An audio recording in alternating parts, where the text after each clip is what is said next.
Welcome to Four Guys on the Couch. We have the hashtag the struggles are real, because they are. Do you not see the on air? Okay, I was just... Okay. Well, by the way, we'll probably do a bloopers video. We probably will do a bloopers video. I'll cut some of this out because it's atrocious. But all the way on the end over there is my Flying Dutchman, Chris Skelton. Woo! Next to him is my German Longhorn, Brian Voss. And then just two to be determined. Jason. Yes. Jason. We'll just He doesn't want us to prep. See, this is the struggles are real. Rear. Struggles are in the rear. Okay, real quick housekeeping things. This is the struggle here. We can't get rid of the music. This is the only way we can actually videotape here because we don't have any money. We're college kids. At the moment, yes. But with your help. With your help, we've been denied a Kickstarter. The struggles are real, guys. You know? One day we'll be legitimate. One day we'll be legitimate. Whoa, what just happened here? We'll be considered the best of the best. Do we have a viewer? No, I don't We'll know. be the best. Okay, real quick, just like the video, subscribe to the channel, share the video, like our Facebook page, follow us on Twitch. We'll have this segmented out tomorrow by topic. I don't know why this guy hates me so much. We're just having fun here. I don't even know. This is how today's podcast is done. I don't even know. We roll with it. We just roll with it. Okay, so who wants to go first today? So, what does everyone think of the Champions League final between Atletico and Real? That was like instantaneous. I think it's gonna end up like the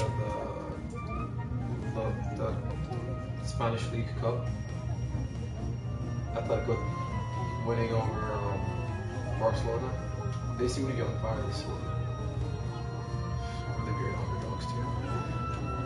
They won the league. That too. They just won the league. I mean, that gives some validation to what they're trying to do over there. I mean, they have a pretty talented team. They have a great coach, Diego Simeone. Personally, I want United to pick him up, personally. But we got Ben Hall, but that's okay. I'll accept it. I'll accept it. Yeah, honestly, I like their chances. Real Madrid, what injuries are they going in with? Benzema's injured. Benzema? Anyone else? I feel like someone else is in the midfield. Let's find What? it. Is it Di Maria? I think center mid's injured. Injuries for who? Real Madrid, look it up. I am on it. Brian, what do you think? You brought up the topic. I personally think that Atletico will win the final. I think as much as Real Madrid has been overbilled as the overwhelming favorite, I just can't see them holding up under the pressure. I think the pressure can get them, and Atletico's confidence will move on from not only the winning the league, but just doing better than expected this year. I think that because of that, they will win by a score of 1-0 in the final. They do have the momentum going in. It'll be hard to just save that. I mean, they got all the right attitude, you know. Yeah. And it's a once in a lifetime opportunity for them. Because honestly, that I feel like in the summer that club's going to be dismantled. I mean, like as in people are going to get sold. You know. Yeah. I mean, if they can keep that team together and keep Diego Simeone. Diego Costa's going to Chelsea. There's no doubt about it. Sadly. That's the only one I think is for sure he's going. Some of the other guys are a little older. You know, they're in their late, like 26 and up.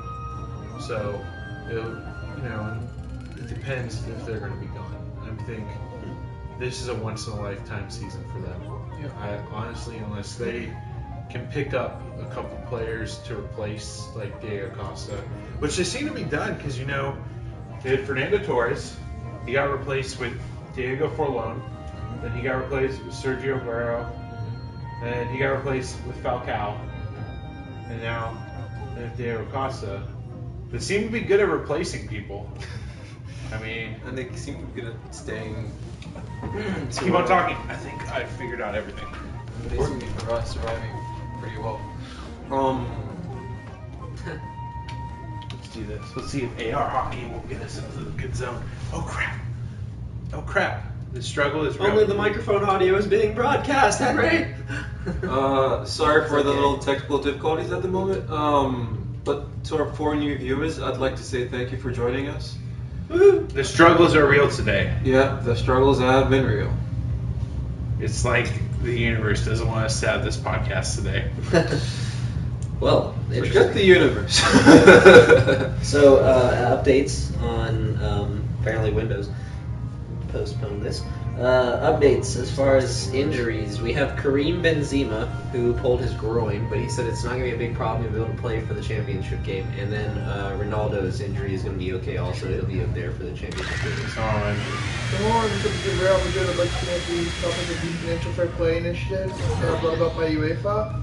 But real quick though, so we all agree pretty much that we think Atletico is going to win. This seems I would like to vote for the underdog here. So that's Real Madrid. Real Madrid. Real Madrid. Even though I'm going to go on record and say that I've never liked Real Madrid ever in my life, I'm going to go with them because they're probably going to Okay, here, real quick. We're going to go around. I want final score Oh boy. and whether it's going to go into extra time or PKs. Chris, go. You're going first. Oh, okay. It's going to go 2-1. It'll be a really close game. Real Madrid will pull a random, really cool goal at the end of the game, and it'll be 2-1 Real Madrid. No, wait. I think we're going to But get this. undoubtedly, there will be at least 3 yellow cards pulled. Yeah. Maybe even a red. This is a derby. This is the first time the city struggles are real, Chris. But what is it even telling us to do? I don't know. I will say with I'll get these technical with the difficulties looking fixed up. Atletico will win 1-0 in extra time. However, I think their 95 yellow cards this season and 2 red cards could possibly come back and bite them in this game, as they've brought about an average of greater than 2 yellow cards per game and just 2 red cards. I feel that's going to come back and bite them in this game. Okay, let's see how well we do this right now. This is like freaking out. It's great. Yeah. This is entertainment, you know? This is If the nobody knows what we're faults. talking about, then just watch the road. This is the faults of live broadcasting Yeah. on a PlayStation 4. Wait, Jason. I think it's gonna end in extra time. I'm rooting for Atletico for this one. I think they'll probably win it by a goal difference of 1. But Gareth Bale seems to be the wild card here. He's apparently not injured and he seems to be really, really effective. So he could be the difference in this game. Not just him though, but Real seems to have a talented squad as well. So let's not just automatically write them out. I'm going to make the wildest prediction here. I predict there's going to be 4 yellow cards. There's going to be 2 reds. It's going to go into PKs. It'll be a 2-2. 2-2 game going into PKs. And it'll be Atletico and PKs. Because Real is just going to have too much pressure on them. Because Atletico have nothing to lose. On that though, how good is Casillas between the sticks when it comes to PKs, if it does come to that? I like Courtois better than Casillas. Casillas, I've never been high on him. I think he's a very overrated goalkeeper. Very overrated. He plays for one of the best teams in the world. Doesn't touch the ball. He plays in a trash league where he's not challenged that often. If you know me, Henry you just know pulled out guns and took shots. if you know me, you know I don't like La Liga at all. And I really think it's a trash league. Do you think possibly his international plays hindered his development, Casillas? Playing for Spain and them having won the World Cup with such a talented squad that maybe it's hindered his ability I think he to has a bit improve? of an ego, you know, On that? because he's a winner, Yeah, but but also that can also give him good mentality. I just think he's a bit overrated, honestly, as a goalkeeper. And I think Courtois is a superior goalkeeper, even at such a young age. The only thing that will hinder him is he is so young and all the pressure. let's not forget he's on loan from Chelsea. He is under pressure to maybe win that starting job at Chelsea. If I don't think all the rumors are saying he's going to be sold next season. Czech is 29. That's still like in his prime though. I mean, look at Tim Howard. He's 35 and he's playing. The guy's old. He's the third best goalkeeper in the Premier League this season. Only Czech and De Gea were better. Like, yeah, that's crazy. Or no, not De Gea. Szczesny.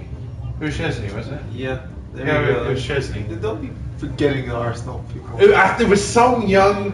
It was on a red team. Okay? Just accept that as fact. Yeah, I mean, but you also have to look at it this way though. If you have a top-notch defense, then you're gonna have a clean sheet, no matter what. And it looks good for stats. Yeah. Exactly. But Czech and Courtois were the two best goalkeepers in the Champions League. Until Czech got into foul trouble. Not Wojciech, Szczesny, not Czech. I was referring to Szczesny. No, I'm saying Czech and Courtois were the two best goalkeepers in the Champions League this season. Stats-wise. Oh, stats-wise. That's what they're considered. I mean, no. Okay, so the goalies, so the defense basically. I mean, it's better. I mean, you want to go into financial fair play. Yeah, it's if y'all don't know, this is what I do not. slapped on. Was it a $60 million fine? $60 million fine Yeah. on Man City and PSG. 82 million on Man City. No, I'm talking about euros. Oh, in euros, then yes. It's 60 million euros on Man City and PSG with 21. Their Champions League squad has to be limited to 21 players, which is 25 for everyone else. There's another Why just them? because they broke financial fair play. Financial fair play is. I'll explain this for everyone. This financial fair play was 2012, 2013 was when it was first implemented. Yeah, so it was implemented to make sure clubs don't go into bankruptcy and keep everything stable while keeping it on the same level where one club can't spend like $1 billion and buy a whole team of ridiculousness. At least give Ajax a fighting chance. Because all they do is build players and sell them. So it's essentially to keep everything in balance and not create super clubs, even though there is super clubs being created. Like what I consider a super club is Bayern Munich, Real Madrid, and Barcelona. BVB. Dortmund, Borussia Dortmund. No, they're not. They're getting there. They are not. Dude, they yeah. are a humble. Half their starting 11 is from their academy. I know, but they'll get there soon. And then I feel like the loss of Lewandowski will hurt them severely, though, in that respect. But they don't spend big. They'll spend on average like 30 million off season, and that's on players that are in their early 20s that no one knows about, and they get on their team and that's a build them. consistent thing with German clubs, though. They have a German mentality when it comes to finances, though. And they don't spend beyond their means, unlike your English and your French clubs. Yeah, I would completely agree. And they're really good at finding gems. That's I think Germany, the Dutch league, the French league, all have the best scouting systems. It's proved by how many players get sold out of those leagues to the top tier leagues. Go Holland. I mean, even though I consider Germany the second best league, but how much the super clubs buy out of them? What I'm interested to see is they need to, if these two clubs, I think there's 8 clubs in total that were fined. I want to see if they think this, because Man City, their financial group is worth 800 billion euros. The group that owns them. So it's a sheik from the UAE. yeah. In fact. So no, it's the group as a whole. They're a big banking group. The sheik himself, I think. Arab money. Arab money. Arab money. Arab money in the English Premier League. Hey, that's just what everybody is. Yeah, I can't complain. Arsenal's also No, they are owned by an American. partially by an American. No, no. 40, No. It's up to 70% now. 70% since Yeah. when? Since like last year. You bought more shares, or Yeah. He's been buying up shares. He also owns the Colorado Rapids. You know, he owns another sports team. And while we're on financial fair play, according to a recent report put out in August of 2013, Real Madrid are 590 million euros in debt. United's in, we're in 500 million euros. Or 500 million pounds in debt. what about Arsenal Arsenal has always had a good track record. for being debt free? Well, because y'all own a lot of land. That's it. You know, and y'all own apartment complexes and all that fun jazz. Yeah, I mean, one of the FA Cup commentators today, and just to put this out there, Arsenal won their first trophy in 9 years. I thought it was 8 years. 9 years. That was 8 years. I thought so too. Commentators said 9 years. It's arguable. Okay. 9, 8 years. Hey, It's been a long time. hey, it's a long time. It's been a long time. It's been a long time. Shout out to Hull City fans. The better side won it. Sorry. But What was the score? I didn't even look. 3-2. 3-2? Yeah. Okay. It was really close. But seeing as one of the reasons Arsenal hasn't really had that much buying power over the years has been Arsene Wenger's frugal policy in developing the youth team and picking from the youth academy and buying from lower leagues as opposed to buying big. Yeah. Last year's big buy was Ozil, Yeah. and That burned out halfway through the season. and that was primarily because we were done paying for the Emirates. So, in retrospect, It's been, I mean, he's also had a pretty strict board that's been keeping, I mean, because he hasn't been frugally spending ridiculous amounts of money, y'all are pretty financially safe. I don't even think y'all have any debt. That's how stable y'all are. yeah. If y'all have debt, it's probably like maybe at most 10 million pounds. I mean, it's not much. Yeah, but in retrospect, that gives us a bit more flexibility as far as when the summer transfer market comes in. Yeah, You know. definitely. Yeah. And then with the World Cup coming up, that's also another scouting opportunity. You get to see. But I think the World Cup is a false positive for scouting. Yeah. Just because they have a couple good games in the World Cup doesn't mean they're a club level player.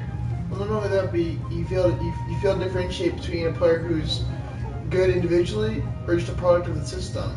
Yeah. Because in the World Cup, you may have 3 games max or whatever. Yeah, at And, least have 3 games. You always have 3 games. My fault for saying it incorrectly.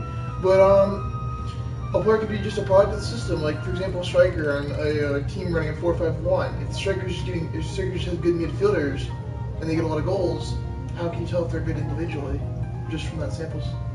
Yeah, and stats can be, missed. But it's really about coaches actually watching. It's a lot different to actually watch how much interactivity he's having With the midfielders. Yeah, But- watching the numbers that are produced. I mean, on that note, though, a striker has to be able to know how to position himself properly, how to receive that ball that the midfielder is sending to him. So, yes, he could be a product of the system and saying his midfielders are good, but at the same time, he has to know what to do with the ball when it's given to him. Right. Positioning's a big thing. Having good feet. Striker doesn't have good feet, he's not going to score. When that run's given to you and it's just you and that one defender, what do you do in that situation? If you're a good striker, you know when to pull back and when to go and whatnot, as opposed to I don't know, Doing nothing. yeah, Just sitting there. or Yeah. losing the ball. So- Picking grass. I think we have covered that topic. We should move on to the next. Real quick, wrap it up. Okay. In this coming year, which club do you think is gonna? Who's gonna be the next club that gets a fine strapped on them? I'm gonna say Real. It's such like a pessimistic. It's your pessimistic view. Who's No, gonna get the next spot? I'm being serious. I know, but Like, if Real loses the Champions League, I think they would spend big. Barcelona has the whole transfer ban on them. I mean, I don't think took that off. yeah. No. not It, yet. So, it hasn't been a official. pending appeal. It's a pending appeal. I think it's going to be strapped on because Platini he's actually. I wish he would be president of FIFA, honestly. But One thing's better than Sepp Blatter. he's At atrocious. this point in time, anyone's better. I can see it's either going to be Chelsea or Real Madrid. I'll go with Chelsea. I think Mourinho really wants to win the Champions League. He's gonna. Mourinho's a big spender. Yeah, and I think Abramovich doesn't care. He wants the trophies in his case. And in Mourinho's case, we'll go out of the way to congratulate the referees when he doesn't. Chris, get it. Ajax is going to be on the next one. No, not a Dutch club. I would probably have to go with Real Madrid because following the loss that they're about to have, even though I hope they win, following the loss, they'll probably spend a lot to get some good talent back on the squad. Well, that was a good topic. Yeah. We're segmenting this today, as y'all know. I'm taking notes when this stuff happens. But so if y'all have been watching, we're the 4 guys on the couch. We actually have 4 guys in a weird thing. Hashtag the struggle is real. Because it is real, we have had nothing but technical difficulties this whole time. Yeah. So What should we name this guy? What should we? his name is Osimo, I think. Osimo. Yeah. We just call him Well, he's being a Osimo. jerk right now, so He's he's being a lame-o. Yeah. We're calling him Lamo. The lame-o right now because he's like kicking me in the face. Well, He's we'll like, leave that up to tapping me. y'all. Y'all give us a name. Give for him in it. the comments. Give him a name. Okay. This is our interactivity of the show. Yeah. Uh, And leave us a question for a topic that we can talk about. Yeah, and feel free to talk amongst each other about these great topics. Okay, so did you want to go next, Chris? All right, mine completely shifts different direction, but with the last movies, with a couple of movies coming out this year so far, with God's Not Dead, The Son of God, and you can kind Heaven of is for argue, real? yeah, Heaven. You can kind of argue Heaven is for real, being a Christian movie. It is. Is it? Does it actually like? I know it's them like describing heaven, but I don't know if No, they it's a little kid's experience. Okay, I didn't Yeah. know if they put it. I haven't seen it yet. Okay, it is a tearjerker. I figure. Yes. Apparently, that little boy's super cute and whatnot. Yeah.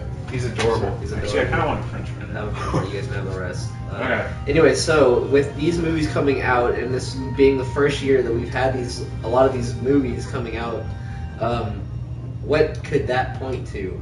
And some people even say it points to the end of time because people are Well- now getting to the desperate stage, but we have to. We've had strangling of movies. We've had Yeah. Fireproof, Courageous, Facing the Giants, How to Save a Life. Is that one? Yeah. So we've had inklings. I mean, timing wise though, 3 within the last couple months. Yeah. I mean, I think it's that if you've noticed, there's currently a movement in America. There is. I'm part of the Anglican Church, and we've been, along with us, in a movement, the Presbyterian Church and the Lutheran churches, to go to moving towards more traditional and liturgical values that mirror what the Bible really says. We're part of a big movement that's starting to collaborate with each other, and there's so many churches that are going liberal. They're basically not caring what the Bible says and just saying, hey, just come join us. We accept everyone. Right. Jesus loves you all, and he's not going to judge you about anything. And some of them even say Jesus isn't the Son of God, even though they label him as a Christian church. I wouldn't say it's the end times, because we really don't know. No, We but don't. it's certain to say it points to a decline in religious participation and a decline in tolerance for religious values in society nowadays. As you've noticed, a lot of states have been legalizing same-sex marriage, and there's been a lot of brouhaha about that. But I feel like this may signify a little pushback against that, a little push for tolerance of religious values and Christian values in general. I think that a lot of people are, because of gay marriage, have been saying, where's the value in religion, where's the value in God, and because of those questions, it's like these movies have been put together to answer a lot of that. So. Yeah, we're getting to a point in society where it's almost claiming that you're a Christian almost puts you on the outcast list all of a sudden. And it's like these movies are kind of, to me, it's like these are great. This is a perfect time for these movies to come out, and us as Christians to finally like put our foot down and say, hey, whoa, hey, like, we're tired of being we're stepped tired on. of being stepped on. We're called to love, and that's what we can do. But that doesn't mean you can step on us and say and like try to degrade us. Prove it. God's not dead. I don't know the statistic, but it's still in the top 10. Yeah. And it came out, I think, 2 months ago. beginning of March. Yeah. And it's been in the top 10 every week. Mm-hmm. I mean, at one point it was number 3. Yeah. I mean, it's still rolling strong. Heaven is for real has been in the top 10 every week it's been out. Son of God, not so much, because that's just a rip off of the Bible miniseries. Yeah. It's the exact same footage. Well, what about Noah though? I mean, we mentioned those movies. I do know this, that Noah was based off, but not necessarily. It's heresy. Okay. Yeah, the director isn't a Christian. He's an atheist. Yeah, he actually put on there that he successfully made a movie and took every Christian part of the whole story of Noah and ripped out all of the Christian influence in it and made it all about secular Noah. It's about global warming and overpopulation. That's the reason why it's flooding. Yeah. Right? It's like the movie, the plot doesn't even make sense when you say it like that. It's like, what? Who's making it flood then? There's no coherence to anything. Right, But when you do think about it though, it's weird to see the shift in Hollywood, but not just in Hollywood though, but in the mainstream media and movies, in the culture. It's like we're being given an opportunity to have a broad open conversation with people about these movies, with people about these stories that have been shown in these movies. One way to open the conversation. Exactly. So as far like you mentioned, the actuality of what Noah is, you could sort of use that to open up the conversations. Like, so what do you think of Noah? And someone could say, well, I thought this, or I thought that. And then you could be like, have you read or thought about looking into the actual story of Noah?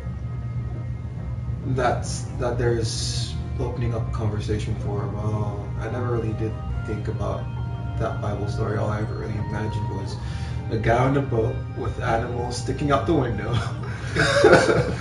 and the boat floating, and this weird shaped boat floating on the water. Because in all honesty, I feel like that's what most Americans imagine when they think Noah. But for one who seems more biblically literate, you could then either invite them to look into scripture with you, which Lord willing will become more and more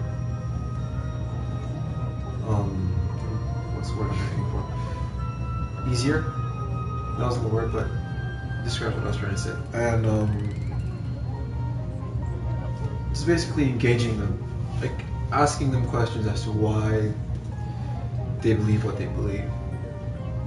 You know, like, okay, fine, so you believe this, what about that? I don't see how that makes sense. Could you explain more of that? Because one thing I see in society today is, and even in the churches, we have a lot of surface dwellers.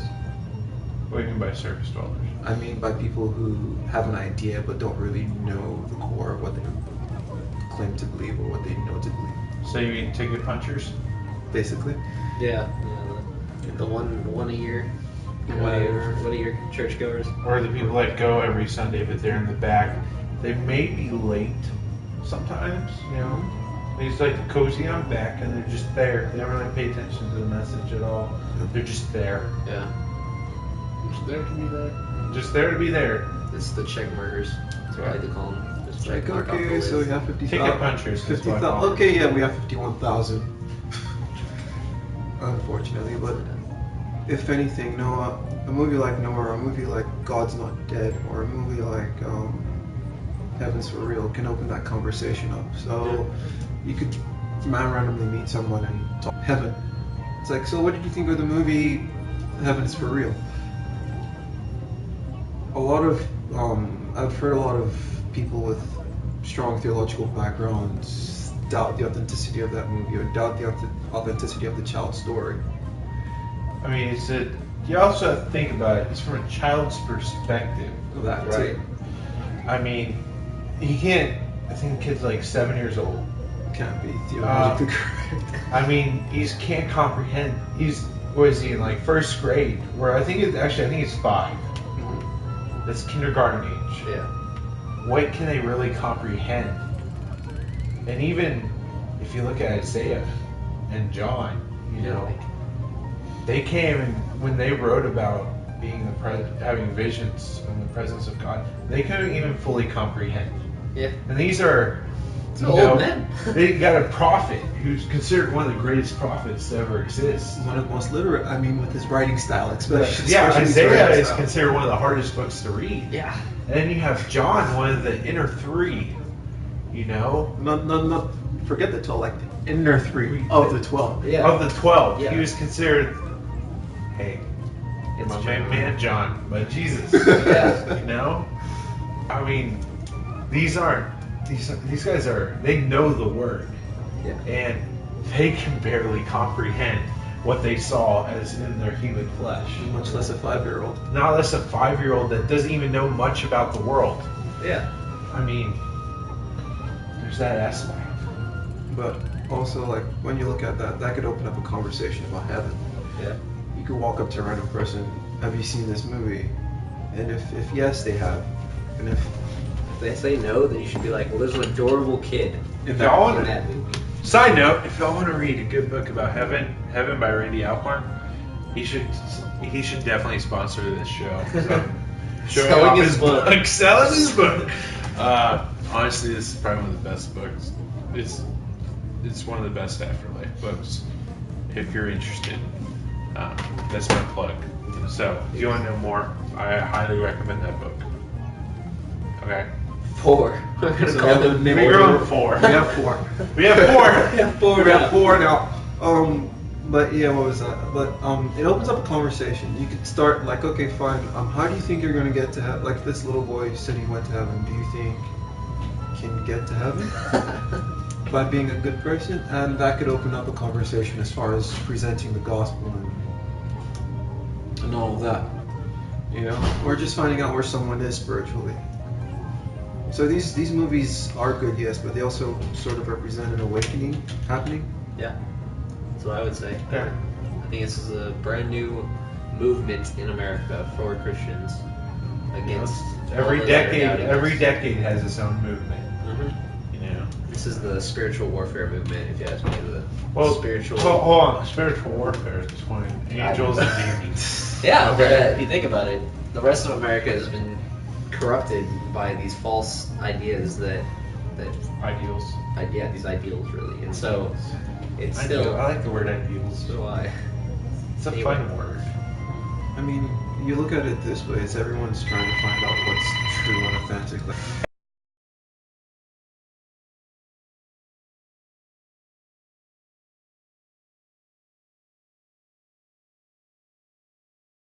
Hey, Grayson!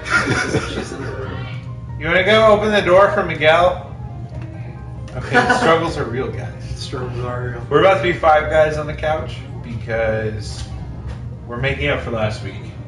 Pretty much. We're taking our extra.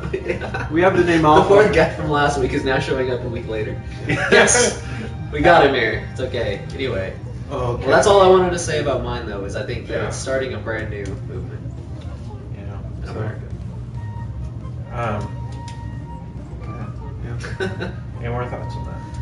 Well, it's just probably going to wrap up with, like you said, there's a new movement going on, but there's also a shift as far as us Christians wanting to get into those positions of influence, Yeah. wanting to shape how things are seen, but not being mediocre about it. You know, when it comes to effects, we're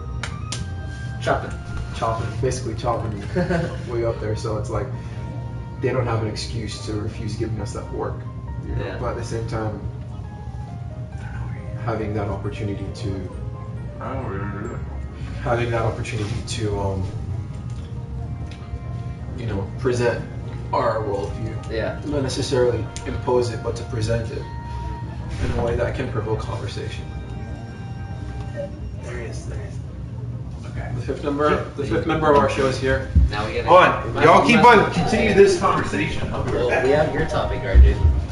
My topic might not seem as interesting, but okay. So like last week when we talked about Baskin Robbins and Mergers. when we talked about mergers, Straight up. mergers of But food. walk in slowly so we can do dramatic. Just hold on. What? The struggles are real. That's the worst thing. That's our new motto for the show. The struggles are. It'd be really cool if the robot could like hold up a sign that said 4 guys on a couch on that like blue thing where the controller was. That would be legit. That would be. It'd be like an overlay that we just can't get rid of. That would be cool though. Anyway, so we're talking about merging chicken. What are we talking about this time? GMOs. Oh yeah, GMOs, right? Okay. Genetically modified, organisms. Organisms. or I like to call them Jeff's, genetically engineered food. Okay. Yeah, we learned a lot about this in Coach Schaefer's class. Dude, Coach Schaefer. Coach Schaefer's little videos on. Dude, Coach Schaefer. That kid. I don't want to say anything because I don't know who's listening, but don't eat Tyson food. don't eat Tyson chicken. And don't fall to the trap of Nestle. All their water is from your tap water. That's all I know. That's all I remember. That's all I learned in Coach Schaefer's class. Don't eat Tyson chicken. But as far as genetically modified foods and organisms, like this fry I'm eating could have come from Were these cookies? a mutated potato that was mutated to survive droughts or Yeah. whatever. Or these cookies that y'all I make? would love a cookie, Henry. Thank you, Henry. I'm for buying time to get your me offer. up here. It is Offer. restaurant. There's. Well, I'm gonna take the last M&M. So sorry, suckers. I'll take the oatmeal. You know, like science has gotten us to a place where we could edit our food. Yeah, like control, delete. Control, delete. In all seriousness, no, I control, know. alt, delete. Yeah, I know. It's like, well, we screwed up that chord. Let's just Copy reset and the paste. clock. Control delete that task. Yeah. Hold on, I need to copy this. And we do this to biological organisms, and we eat these things. But as far as safety goes, well, what's y'all's take? I mean, as far as I go, I really don't mind eating these things. You know, I feel like they're safe. DNA doesn't kill you because if DNA killed you, then everything you ate would be somewhat dangerous. There are risks, yes, but at the same time, we have to recognize that genetically modified foods and regular foods, when you look at their content, except they've modified to change their content, aren't that different. YOLO. You know, so YOLO, just eat GMOs. But there is, YOLO swag. but there's also bioaccumulation. explain what you mean. But real quick though, he's coming in.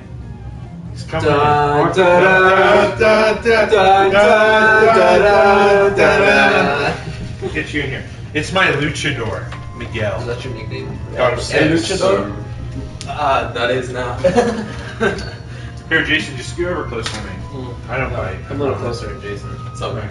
I'm a little closer. Sit on my lap. Yeah. It's okay. So they- So we're 5 guys on the couch Five now. guys on the couch. It's a We're new making up podcast. for last week. That was 3. It's a new podcast. Starts at 8:11 every day. 8/11. There we go. Miguel, we're currently talking about genetically modified food. Okay. Yeah. So, what have you guys covered? Not much, because we were kind of, stalling to get you up We here. discussed Oh, that okay. Jason has Obvious. Jason's idea on GMOs is YOLO and let's eat them. Oh. We also talked about everything we learned in Coach Schaefer's class. Yes. Like, don't eat Well, Tyson chicken. To be fair though, I wasn't in Coach Schaefer's class. But you experienced the awesomeness of Coach Schaefer. Kind of, not really, because I wasn't even on his team. Now put it that way. But yeah, I mean, bioaccumulation as in your body accumulates over time. Like mercury. Yeah, like dolphins and mercury, and fish and mercury. But that doesn't seem to be a problem with GMOs, though. I mean, No, that's an example. That when you accumulate things as we eat them over time, certain chemicals will store up in your body, and that's when I consider cancer is a strongly prevalent in people that have these built up on chemicals that are irrelevant to the body. Because look at this, Jason. If you look at as our society has gone to where it is, before there hasn't been a time where more mental illness, cancer, and just disorders in general have been more prevalent. This all started trending up when we started messing with our food. Yep. And when we started messing with chemicals. So the answer to that was to mess with it more. So I mean, Like, really? yeah. You know, as we've modernized our society. Like if you look at the Industrial Revolution, how that plumbing went, how sanitary conditions were not really found anywhere, and how that raised up new diseases. You know, with us being exposed to more and more chemicals. Like here's a fun fact for y'all: Coke has a pH of 2.4. Extremely acidic. I just had a Coke with cherry in it today. Yeah, you know what Coke does? You know what you use Coke It for? gives me heartburn. To loosen bolts. I use that for whenever I fix cars, but you know. The little quick tip. There you go. You also Now I know something new. you also use it to strip pennies of all the corrosion. Oh, Oh yeah, that's true. And baking soda also works. But Yeah. So I mean, something like that. But I mean, look at Coke too, though. The sugar in Coke, it comes from corn, and corn is one of our largely, it's one of the crops you consume the most in America. it's Which also means- modified. It's hella modified. Are we back in the early 2000s? Hella? Hell modified. Hella modified. It's really modified to the point where I don't think we have an original corn out there in the market. No, unless you're an organic farmer. Unless you're a little farmer in Nebraska Possibly. without any Wi-Fi or TV. Yeah. That guy. With some stack of In which originals. case, he cannot contact people to sell his corn. So You know, it's that farmer market, you know, on the corner. He's one of those guys that's on the highway with the sign that says, Yeah. "Buy my corn." Yeah, he's driving to sell his crops, and the first sign he sees on the highway, 5 miles to civilization. Sadly so. But I mean, when you look at it though, when you look at our food shortages, and when you look at the complexities of trying to, You can get a cookie. They're right it's there. like, thanks. the complexities of trying to feed. Wait, what? Thank you, Louis. So sweet. First of all, you have not tried Amish corn. Because It's the sweetest corn in the world. Go to Lancaster, PA, get some Amish corn. You'll never realize I mean, when you how try, great corn can. See, they don't use modified corn. Amish don't use modified corn The question is now. because it's of our society. So is it kind of safe to say that we are what we eat now? Yep. Fake. Pretty much. Bam! Truth bomb! Wait, so let me just point out, is that like our followers right now? Yeah, those are our followers and comments Alright, so. as we're live. The struggles are real, Miguel. if Did didn't you know that I just found out about this being live show right now? So I Oh, wait. Oh, the truth bomb. So there you go. Well, you know, struggles are real, Miguel. Apparently. That's our new tagline. Oh, For today's okay, podcast. alright. For today's podcast, struggle is real. So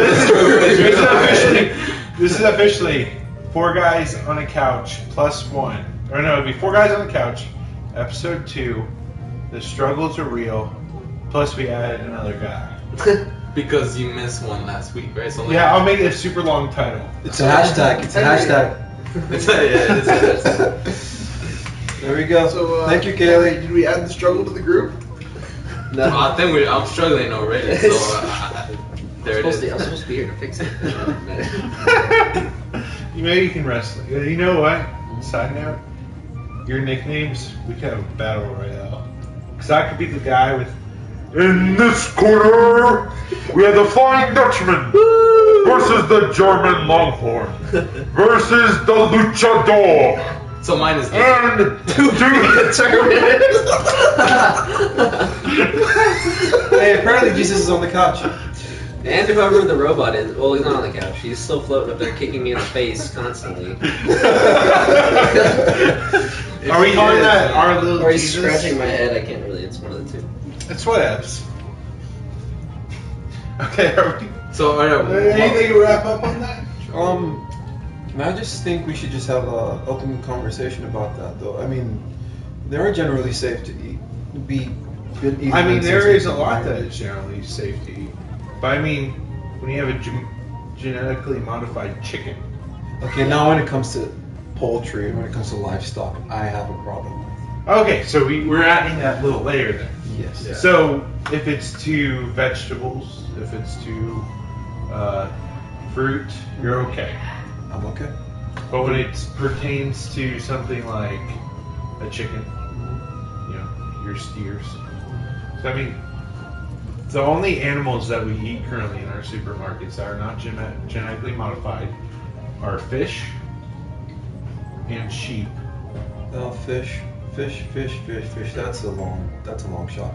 I'd say this though. No. But we do not modify our fish because Doesn't It's mean that fishy. we can't. That's a good one. we can, but I'm just saying we don't because we farm them. Because it's easy to farm fish. And that's where it's I easy thought to you modify them fished as well. fish. No, So easy to they fish. have giant farms. Except for when I do It's it. easier. It sucks. Apparently, I was doing it wrong all the time. No, I'm being honest with you.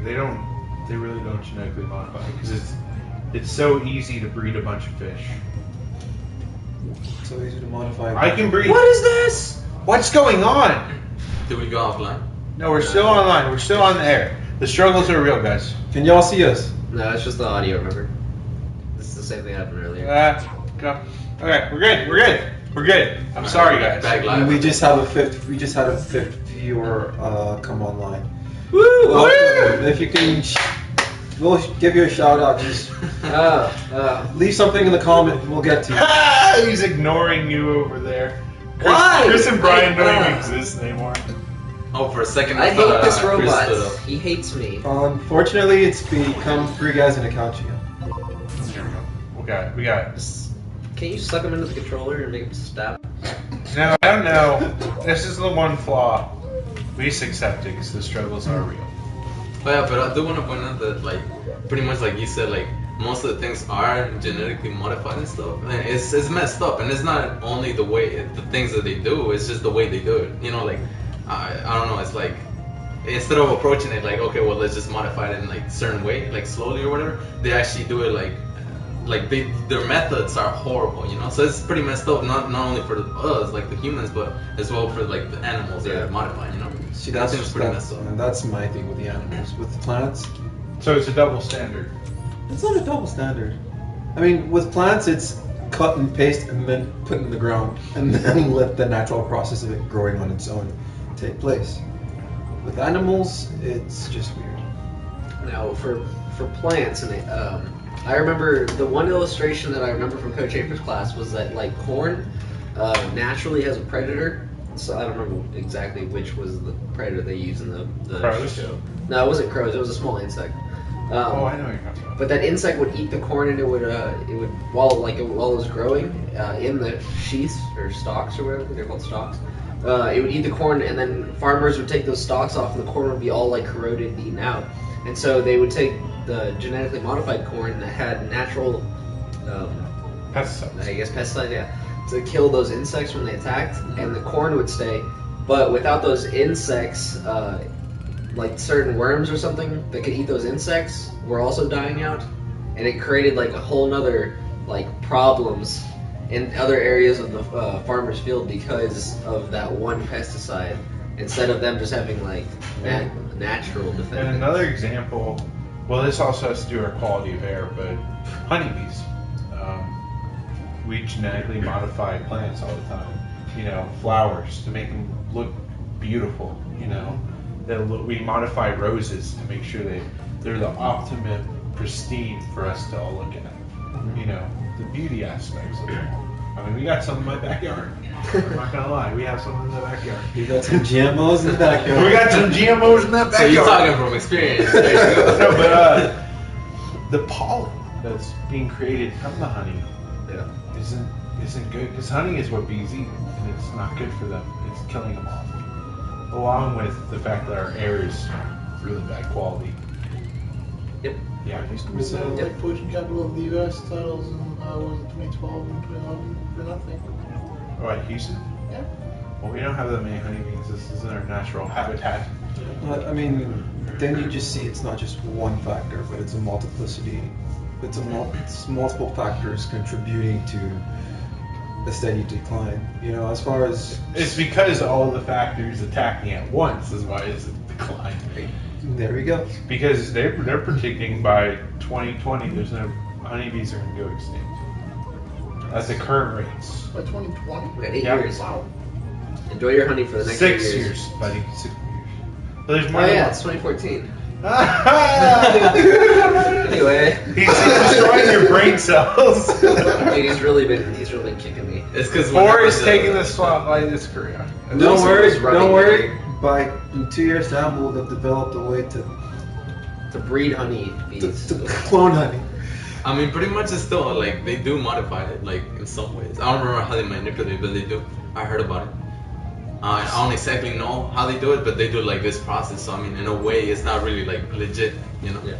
With animals have like shows like Food Food Network. Food Inc. Food Inc. Yeah. Food Inc. Food Inc. was scary. But as far as other methods, That's what we watched. That's what we watched. That's We what we watched that, watched. and we watched Tapped, and we watched Yeah.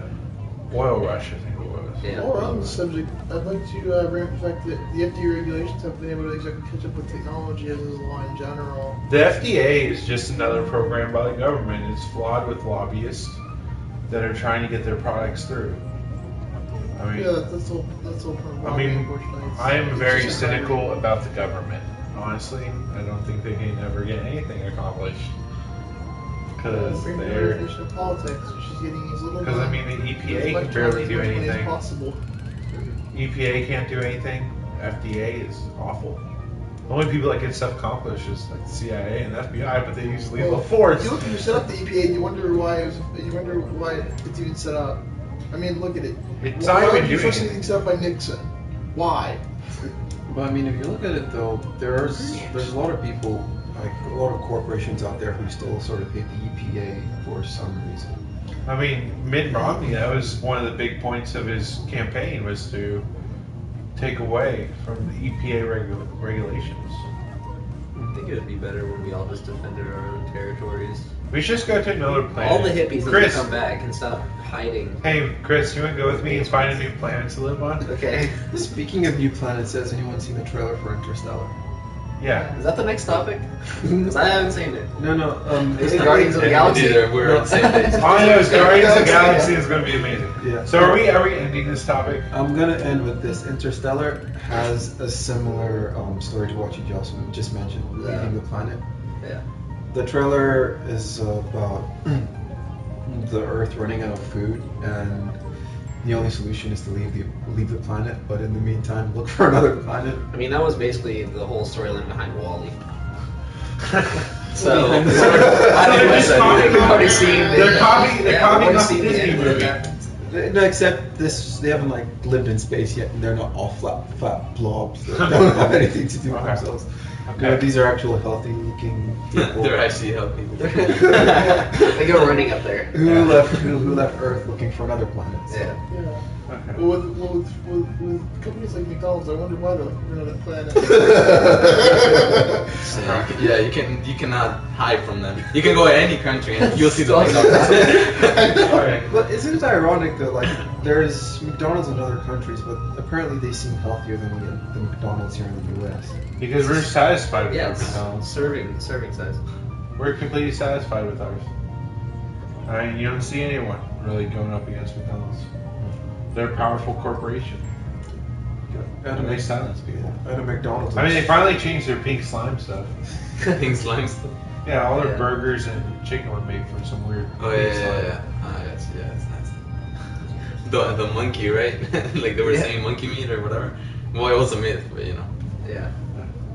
Okay, so we're gonna wrap up this topic. Yes. Moving So on. we still got 2 more Well, topics. You We are have what you eat, 2 more people. You topics. are what you eat. Okay, I will go. I will go while Miguel. You probably don't have your topic on the top of your head. I'm assuming. I mean, I could, yeah. I mean, I like. to Let talk me go about- ahead and go, and then I'll let Sure, I'll let yeah, you wrap yeah. up the show. All right, that's. Yes, sounds Save good. the best for last. Wait, hold on. So they already went? Yeah, Yeah. those 2 went, and he went. Just out of curiosity. I mean, I don't mean to like sidetrack us or anything, but I just want to know like, Uh, what you guys talking about. He went over UEFA Champions League final. Just like the slew of Christian movies that are coming out, and then genetically modified foods. Okay. Like this So- potato. So I saw Godzilla the other day, Yeah. Oh, so and honestly, in Henry's opinion, He's fat. well, he is Fatzilla Why would calorie you call monster. Henry something right from his face? Hey, we're talking about Godzilla here. We're talking about Godzilla. We're talking about my friend right here. and not Chris though. Okay, well, I've seen all 30 Godzilla movies. There's 30. Yeah, there's 30. I call him fat as a Uh-huh. cookie. Alright, well, in my honest opinion, this is the best Godzilla movie. Is it? Yep. It's why I wanted out Godzilla movie. It's not cheesy. Actually has a real good story. Bryan Cranston is amazing, because he always is. But this is not what I'm talking about.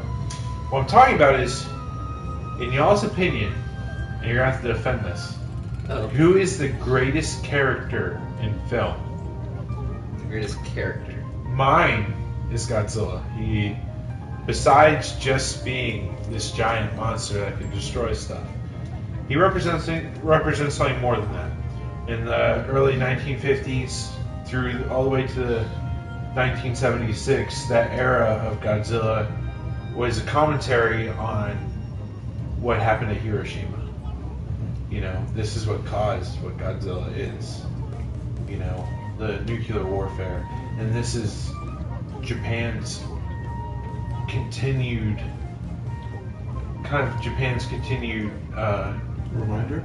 reminder of what happened.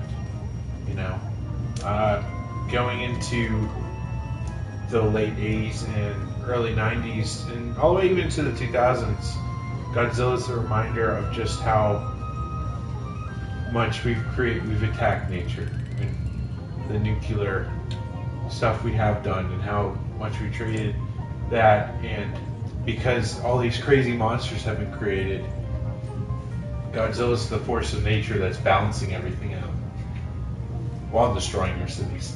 And Yeah. this newest movie, It's like he is the force of nature that's creating balance. Because the Mutu, that's the other monster in the movie, they are destroying everything. And Godzilla, spoiler alert, he kills them. He kills them. It's obviously that haven't seen the movie. It's Godzilla. Well, It's you don't Godzilla. have to. Exactly. Now, you just know Godzilla's gonna win. You always know that in Godzilla movie. I thought Godzilla was a she. It's a he. Look, I'll put it this way. It has. It's got an area down there, and it's got a. It's thing. not undetailed in this toy. In the movie. No, they didn't show that. But you know, They did? no, they didn't. They never do. I mean, Actually, honestly, Godzilla's always referred to as an it.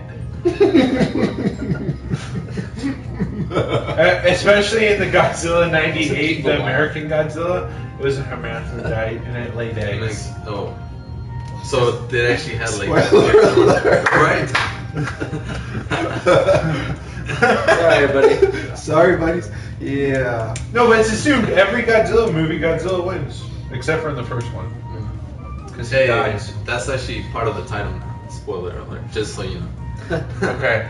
No, there's a show that does that already. So that's my argument for Godzilla being the greatest character in film. He's also spanned 30 films. Yeah. This year is the 60th anniversary of Godzilla. Wow, he's 60. He's an old man. Sorry, it's 60. I just called him. So, who are your characters that y'all think is the greatest character in film? I'm gonna go with James Bond. So he used to commentary on like the Cold War and all, and throughout history, it's been a commentary on the elusiveness of world peace. Like you look at earlier Bonds where who's going into foreign nations and spying stuff, and it just shows that there will always be mistrust in the world. Like over the course of human history, there's never been a time where the world's just gone along with complete peace and just no kind of arguments or wars, disputes, whatever.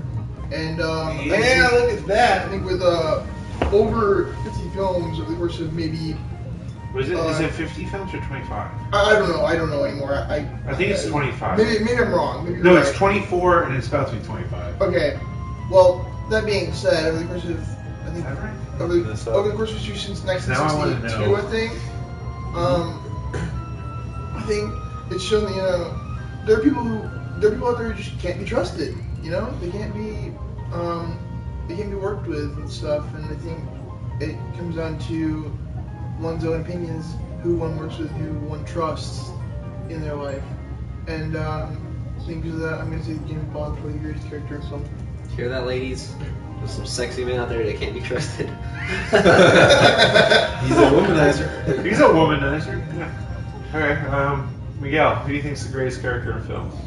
I'm gonna go ahead and pass because I don't know if Chris wants to talk. Oh no, I was like, I'm one of them. Can't trust me. Oh, we lost a viewer as soon as I said that. Well, good job. Joke about that. Uh, Okay, I'll just go ahead. I think greatest character in film. Does this span television as well? Film. Just film? Yeah. Oh crap.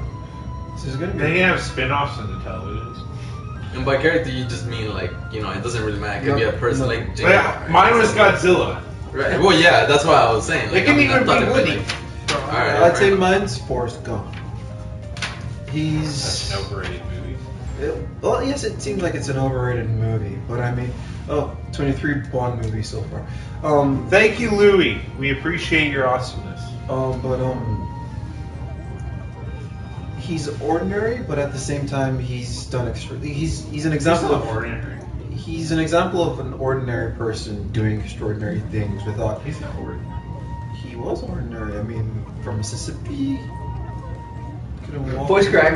Hashtag voice crack. Oh, so now you're running down a whole group of people? No, I have nothing against people from Mississippi or saying that Mississippians are MISSISSIPPI. or ordinary. No, what I'm saying is this: that if you look at the story of Forrest Gump, where he grew up having a low IQ, according to Who's Who, not being able to walk until he pushed through the Run, challenge. Forrest Gump, run. Until he pushed through the challenge of walking with those braces, until he learned how to run, until he got into the army, until he got a scholarship without even Doing it. exactly. It's an example of just an ordinary person just doing life, and finding himself in extraordinary positions. To the extent, like, he got really good at ping pong or something. Yeah. He went to the Olympics. It was like You went to- ridiculously good at ping pong. Started a shrimping company. Yeah. Honestly, I felt like too many things were going on in that film. I know it's not very plausible. Hey, I mean, he did teach Elvis how to do the dance. So, Taught Elvis to dance. He gave the guy the smiley face. yeah, that's right. And shit happens. I love it. He also was the reason we found out about the Watergate scandal. Oh yeah. Yeah. All I know is I didn't like it. That movie. I thought it was overrated. But so- to his Forrest Gump. Jason's is Forrest Gump. I honestly can't think of one right now. That's top of my head. I'm still thinking. Yeah. Yeah, I mean, I think I don't remember the character name on that movie. I don't know if you guys watched Man on Fire. Is that with Denzel? Yeah, it's with Denzel Washington. I He's think. protecting the little girl. Yeah, I mean, I like him. Like, I like the character. Like the character he plays. I don't know. Have you guys watched it? I think I've seen bits and pieces. Okay, well, it's basically about this guy who, he went into the military and whatever, and he came back, and he started protecting people, right? Like, he was, like, really good at his job and everything. and you know, like one of his friends goes back to Mexico and lives in Mexico and gets married with, you know, a lady over there and meets someone. He's like, hey, I can hook you up with a job. There's a person over here that, you know, they need a trustworthy, what's it called? Bodyguard, right? So he's like, he doesn't really want to because he's really depressed, like everything. He just wants to, like, really, he thinks about a lot about suicide and stuff like that. But he goes, you know, and he does that for his friend and everything. And you know, he falls in love with the little girl. He's like, you know, not in that way, but like he falls in love, like protecting her, you know, like he gets attached to her, you know, in a way. He's like, even though he's like, yeah, he's depressed and she can sense it and she knows it, but it's really sad because, and I mean, the way it is like he basically ends up like sacrificing his life for her, you know, like because they kidnap her and stuff, and he has to like go rescue her. It's a really good movie. So I mean, I think that I think that the fact that, you know, like someone would be like willing to give his life for someone, that's just like worthy of pointing out. So I mean, I think that's like one of the characters I would really like. That trumps everything. Yeah, I believe that character trumps every character. right. Chris Skelton. Well, I'll just have to go right off the top of my head. I would have to say Spider-Man because of the accidental. I don't know. He was a smart aleck. The character itself is kind of like a smart aleck, kind of funny guy. Which version of the character? That's true. This is the problem because I never. Okay, This struggle. I know the struggle's real. I didn't actually read too much about the Amazing Spider-Man. The original Spider-Man was the one I was most familiar with, but the movie that came out with Toby? Yeah, with Toby, his portrayal of Spider-Man in that movie was more of a smarter guy. Yeah. That ended That's up the getting real bit. Spider-Man. Well, no, the original Spider-Man that was drawn in the comics was more of an actual, like, a prankster. He was more of a funny person, but he had, like, a really smart side. He just didn't show it. He's more of an outcast in school. The Amazing Spider-Man, the Amazing Spider-Man is kind of the way I see the original Spider-Man. Also was more he was more of an outcast in school. He was really smart, but he was a hipster. He's kind of like a Joker. Like he was a funny guy, and I think that's what I like about Spider-Man was he was kind of this funny guy that just ended up wandering into the wrong area. Okay. And then getting bit and having powers. Okay, just so you know, our audience decided that Dr. Ian Malcolm from Jurassic Park, life will always find a way. Actually, I think that's just one. I think so too. Yeah. Dude, yeah, Life will always find a way. life will always find a way. But then again, he's only quoting, so that does not count. But here's the question: life finds a way to do what? Screw you over? Ooh. I mean, it was Jurassic Park. Yeah. Life will always find a way to eat you. Okay. You are what you eat. That is that topic. We are going into our last topic. We are going ridiculously long today. Yeah, we're going 7 minutes over so far, so. Alright, it's all good. It's all good. It's all good, yeah. We're having fun in the sun, and we still have viewers. We're up We another actually one. got two. We got. Hello from Paris. Hi. Ah, hello.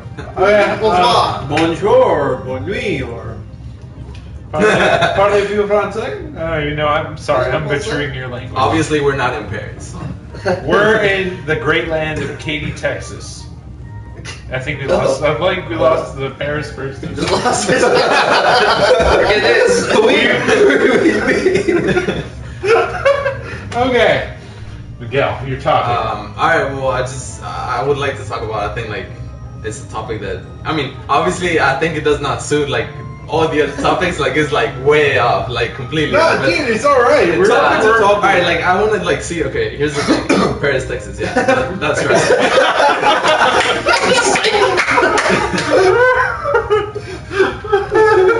Nice.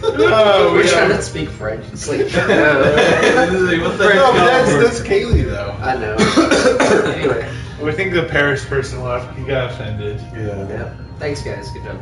We're Oh, we losing. did lose it. Oh, whoa, shit, we got. Oh, we got so many more. We're up to 7.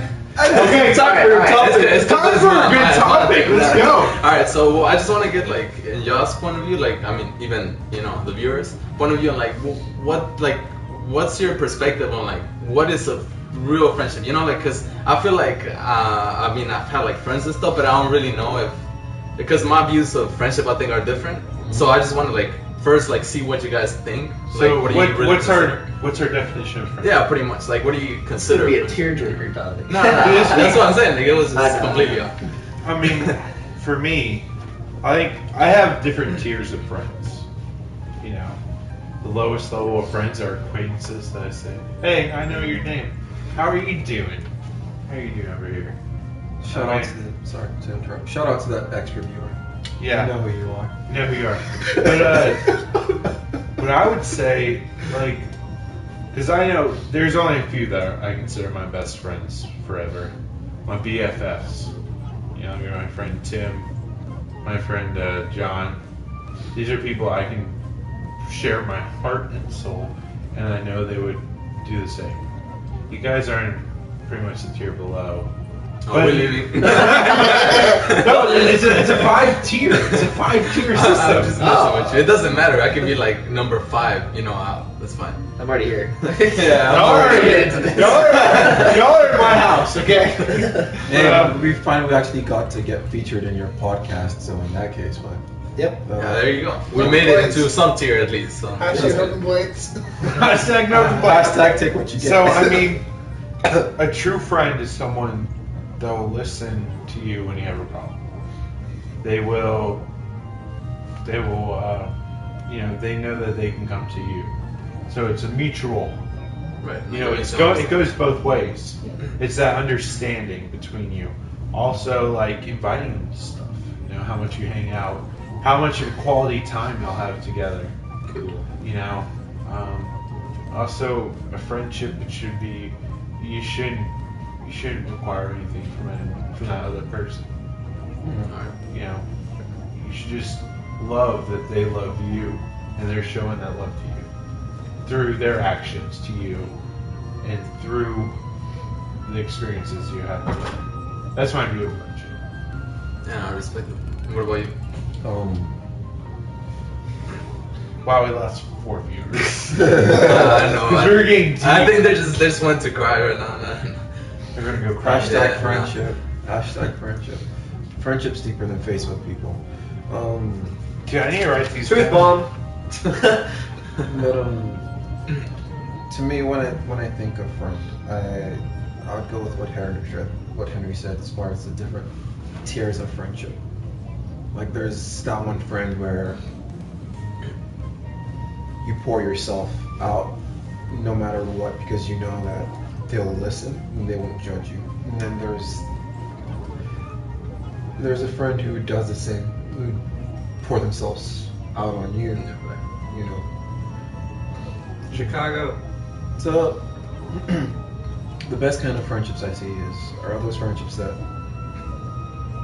share that mutual sharing. It's like I pour myself into you and you don't judge, and you pour yourself into me and I don't judge you.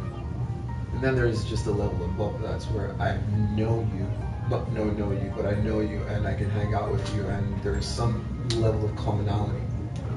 You know, where we can easily have a conversation and we can easily hang out. Right. And then there's the surface dwellers. It's like, hey, what's up? So Like, acquaintances. oh, yeah, what's up? Basically, it's acquaintances, but like a little level lower than acquaintances. It's like you know them more than an acquaintance. Like I know, like you know them more than you know their face. You can easily like sit down with them at a lunch table, but that's about it. Yeah. Yeah. I think when you think of friendship, like We those, lost the Chicago beer. those best friends, those who Oh. you know when life goes wrong, you know when things will go according to plan, they'll have your back. Who's gonna be there when you know you're not on top of the world, you're really struggling, you may need someone to talk to, you need someone to help you out, I feel like anything below that is just like it's really insignificant compared to the top tier. And I'm gonna go along with their 2 points and say that there are those friends who you can have conversations with, you can hang out with, and then there's those who might say hi to you on a good day. And I feel like, you know, when I think of good friends, I think of those who I've known for a long time, who I'd really want to remain friends with forever. I mean, one time I was really struggling when I was in UT Austin, and I really needed someone to talk to because I was pretty much at the bottom of my life at that point, and my friend in the middle of the night, like crap weather, biked up 15 blocks to see me, and I really feel like that meant a lot, and it showed, you know, that there are those friends out there who want to be on the equal level with you in terms of being friends, and I think also of people like me out here who I've known for some time, who I thought was just gonna be an acquaintance that I met at a soccer game 4 years ago, and sure enough, you know, it's really developing something amazing. So there you go. Okay. Blue streaker. Blue Streak. He's a blue streak. There was a movie named Blue Streak. I've never seen What it. was it about? Grease You lightning. can call me Sonic if you Just want. like I'm confused now. Anyway, so real quick for the people that just tuned in, we've had some people. We're talking about what is friendship? What is that supposed to mean? What does that even look like? I would kind of say that my own definition, I don't have one for the people that are surface dwellers in y'all's term, or the people that are acquaintances. I wouldn't consider them friends. I would just consider them acquaintances. That doesn't mean I wouldn't take a step out of what I'm doing and like provide, like sacrifice some of my day or some of my time for them. It's just I don't consider them friends. I consider friends the people that have met me and then continually come to me to still want to get to know me better, and I'll do the same in return. My friends are the people that I consider being able to talk to, and I also open myself up time and time again for those people that I consider friends. My best friends, on the other hand, are those ones that just constantly, no matter, I can talk to them day and night, or haven't talked to them in about a week or 2 weeks or even a month, and still be able to have like a conversation or hang out with them like nothing ever happened or changed. I have a lot of best friends because I would consider a lot of my best friends the people that I spend most of my time with. The people that aren't in my, what other people would call a clique or whatever, the group that I hang out with constantly because they're constantly talking to me, that they're still, those are what I would consider friends. But just the way I like to live my life, I like to have open time for anybody, and whether you're just a friend, just an acquaintance, or still my best friend, I'm always there for anybody I know, and that's just how I like to live. That's just the way I like to do things. But a best friend to me is also someone that I can pour anything out, and I also want them to pour into me because I'm always here to listen, and that's what I feel like my gift is being able to have close relationships with people, and so I like to be there for them, and I like to have them pour into me so they can get things off their chest, or that she can get her things off her chest, you know, whatever, the guy or girl doesn't matter. Oh, look, it's Lucas! Anyway, Hey, so well, yeah, that's... I'm sorry, Lucas, but we're making up for last week when I had 3 people on a couch. Don't be such a technical. The struggles Don't are be real, Johnny Lucas. Crawford. The struggles are real. Yeah, you gotta start reading at the topic, man. 'Cause come on. Come on. We saw her from a while Yes. now. See, someone's a special. Thank you, Louis. You're going to be our guest speaker of one of these shows. Hey, Louis, talk to me. We'll get you on one of these shows. You'll be the fifth. You'll be on the. You'll be on the. Fifth guy. Everybody replaced already. Oh god, I guess I picked the wrong topic. Hashtag Damn. Yeah. Anyway, so that was my definition. I mean, just to add on to what Chris said and what Kaylee said, a friend, a real friend is also someone who's willing to drive up to your house at 10:30 at night to give you a pair of keys you left in his car. You know. Yeah. So, friendship is deep. You know, sometimes I think Scripture said a friend is closer than a brother, or a brother was built for adversary, but a friend for. You're in the zone. I'm trying to quote here. I can't remember the. Do you have a Bible? Yeah. Best friend is someone that during. Well, let me just point out that I'm impressed with Lucas's math now because usually he sucks at counting, but you know, good job. I'm still watching. I don't know. Yeah, I don't know if he's still watching. But what I was gonna say Yeah, is we were at the time that we got lots of viewers.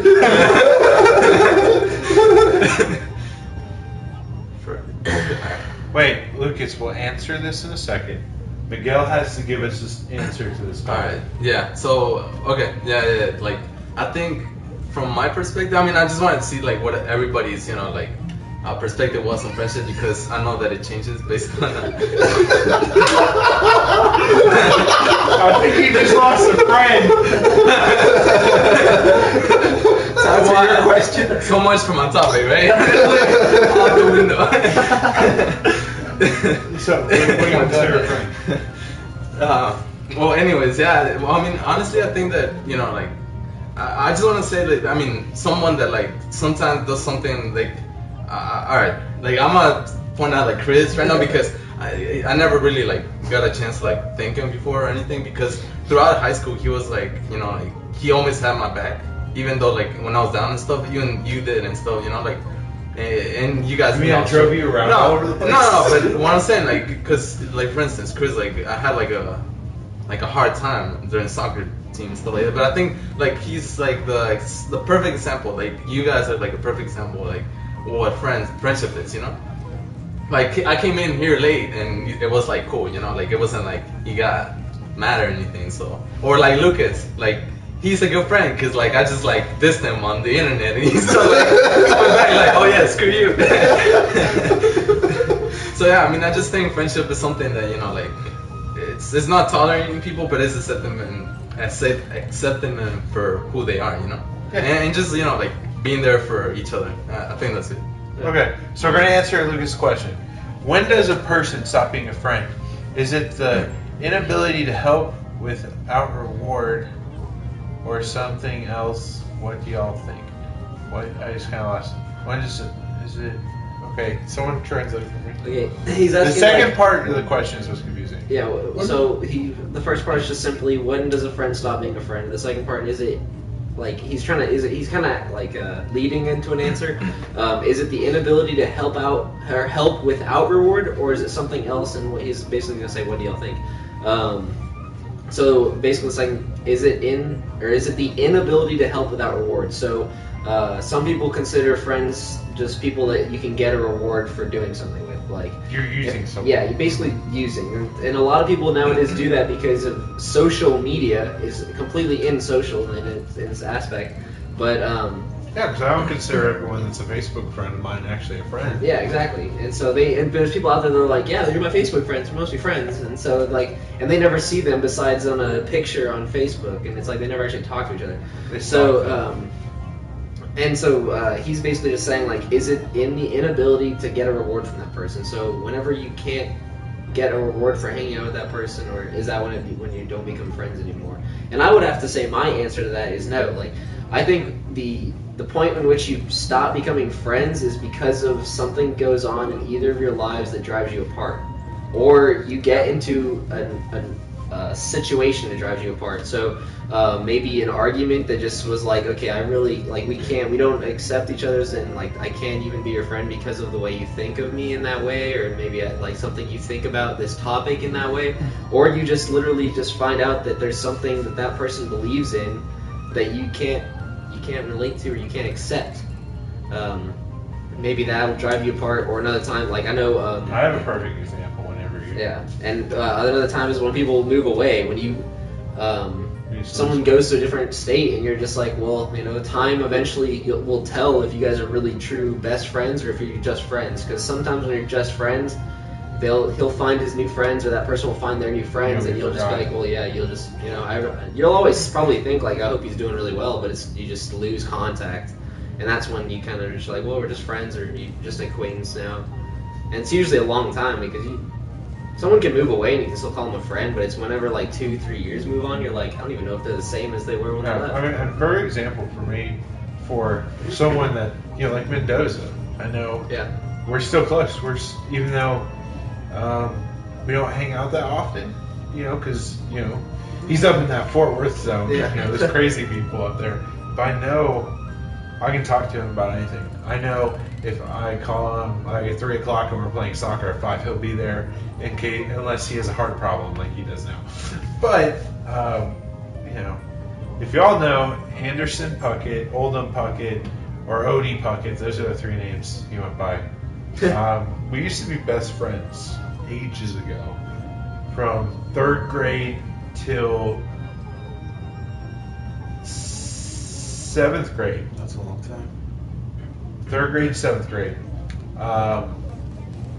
What happened was in 6th grade, he went to a private school, but then he went to 7th grade coming back. And a lot of people didn't know he was in junior high, when he came back into the fold. And he wanted to set a new image for himself. And he told me everything that I was doing, like playing video games or doing whatever I was doing, that's not cool, and you need to push those away and not be associated with those. And I took that offense, and I'm like, no, this is not how this is going to go. I mean, this is me, and this is what I love. And then, which that's instantly became us not being friends. Someone who I considered in the BFF zone. Right. My best friend for 5 years. No, it would be 4 years. Well, it's still a pretty good amount of time. I mean, the horrible camper. But I mean, something like that can really change, and it can also hurt you. Yeah. I like to point something out as well. Actually, that I just noticed. Well, kind of like when I came in, but I didn't have a chance to like point it out. Is that the topic is, or this is called like 4 guys in 1 couch, right?